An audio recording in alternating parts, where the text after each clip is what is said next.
Now, answering your questions about the law and legal issues. This is Legal Break with attorney Gary Bruce. Hello there and welcome. Welcome, Gary. Good to be here this morning. Yes. What do you got for me? Oh, we've got a question today. Let's pull it right up. Gary, what are my rights if my child is injured at a swimming pool? Yeah, sadly and tragically, people do get injured, and children do get injured. And what I've seen in my career has been lack of protection, lack of supervision, and then poor design even of pools that are deceptively shallow.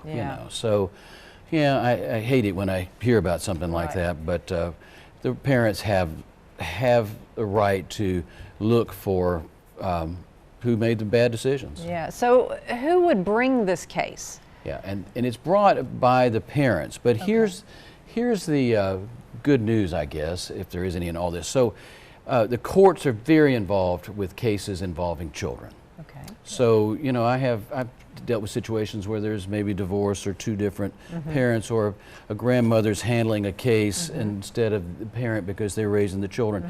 In all these situations, the good news is the courts are there to make sure what's done is in the best interest of the child. So both in Georgia and Alabama's even a little more strict and protective than Georgia. There's a certain level of cases in Georgia that are not scrutinized, just kind of if it's not involving a lot of compensation. But the courts want to make sure the money is protected and put aside for the child, not for the parents, but it's still available on petition to the court generally if there's a need, if there's schooling, if there's something that will help the child. If the money's there, it's silly not to let it be used for the betterment of the child or for the child's needs. So, but it is a process. I think it's important. They scrutinize the legal fees, frankly. They scrutinize whether it's a fair settlement or result.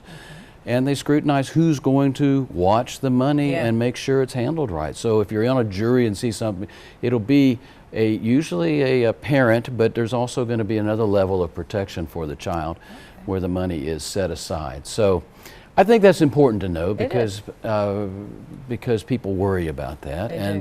And it's there until they're 18 or 19 in Alabama. Now, have you protected it well enough by giving it to them at 18 or 19? I have my questions about that, but that's a whole different issue that we can't resolve. Right, absolutely. Gary, thank you. It was a very interesting question today. Thank you so much for joining us on Legal Break. We'll see you on the next one.